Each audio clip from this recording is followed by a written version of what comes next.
un chanteur qui s'en va, une femme politique qui vous raccroche au nez, des échanges musclés. La routine pour Pascal Praud, journaliste sur CNews, qui aime que ces débats soient animés. Quand les noms d'oiseaux volent et que les chignons se crêpent, cadrer une émission peut s'avérer sportif. Mais pour Pascal Praud, journaliste sur CNews, plus l'exercice est animé, plus l'émission est réussie. Il est l'un des animateurs les plus incisifs du pape et son programme L'heure des pros, diffusé quotidiennement de 9h à 10h, a marqué la saison par les joutes verbales qui s'y sont jouées, comme la fois où Nadine Morano lui a raccroché au nez en direct, en mars dernier, ou celle où les échanges, avec le rappeur Rostoun porte-parole de Lunettes, se sont révélés musclés.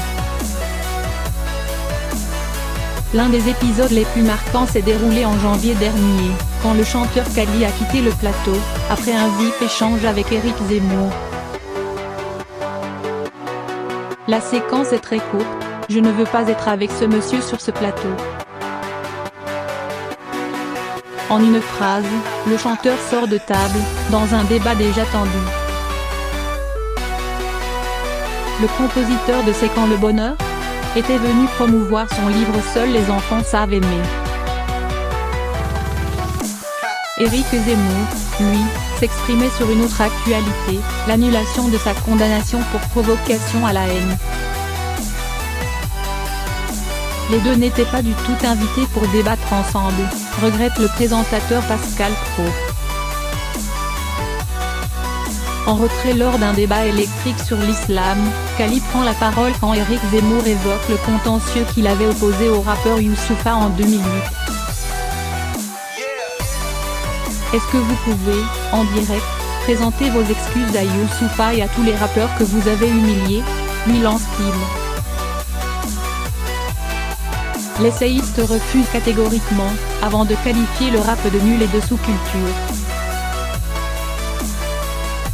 Ce sont les mots de trop pour l'artiste, qui bondit, ulcéré.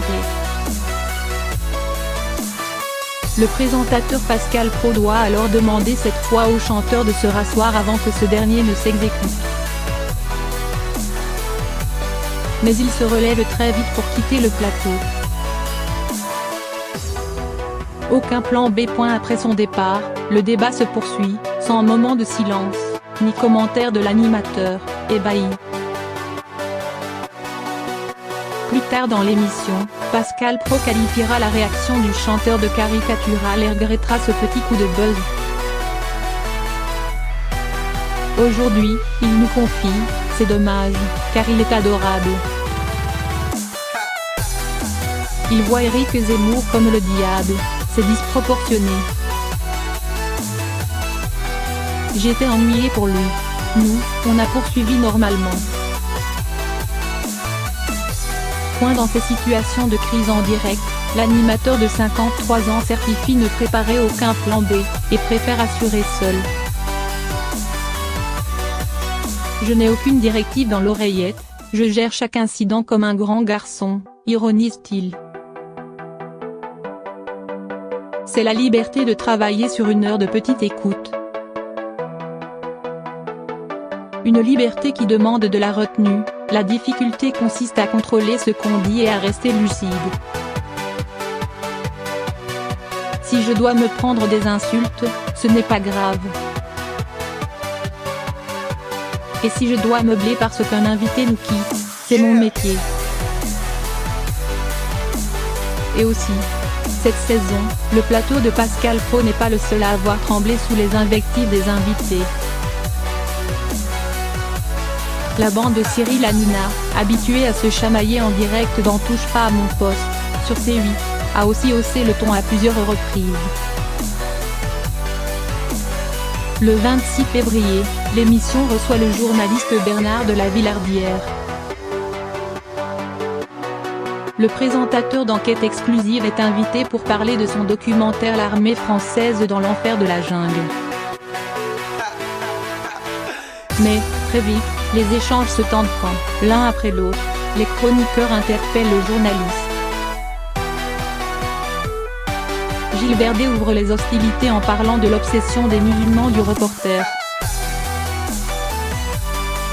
Rokhaya Diallo poursuit en critiquant ces pseudo-reportages qui, pour elle, sont des tribunes. L'intéressé, excédé, se défend en contestant des accusations gratuites ou de la manipulation, avant de taper le poing sur la table. Quand le débat s'embourbe, Cyril Hanouna intervient pour y mettre fin en annonçant la chronique de Camille Combal. Sur RTL, Julien Courbet a souvent droit à des échanges vifs dans son émission Ça peut vous arriver. L'animateur tente tous les matins de régler par téléphone des contentieux entre consommateurs et commerçants. Naturellement, les invectives fusent souvent. En avril 2017, c'est un artisan couvreur qui interpelle le journaliste en direct. « Votre but, c'est de faire chier les gens ». Par quelques traits d'humour, Julien Courbet calme le débat et réussit même à régler le contentieux, non sans tension. Autrefois habitué des clashs en direct, Marc-Olivier Fogiel, désormais sur RTL tous les soirs dans On refait le monde, a ses astuces pour garder le cap quand la discussion s'embrase. Il faut être ferme. Dès que le débat dérape dans des attaques ad hominem, on doit montrer qu'on reste le patron. Il y a une vraie responsabilité à ne pas laisser dire n'importe quoi, pour cela, il faut s'imposer. Sa deuxième parade pour mener à bien un débat est la concentration maximale. Je deviens un vrai buvard, constamment à l'écoute. L'implication dans le débat va jusque dans la gestuelle. Sans parler, on peut contrôler beaucoup de choses. Il faut savoir jouer des regards et de l'attitude corporelle.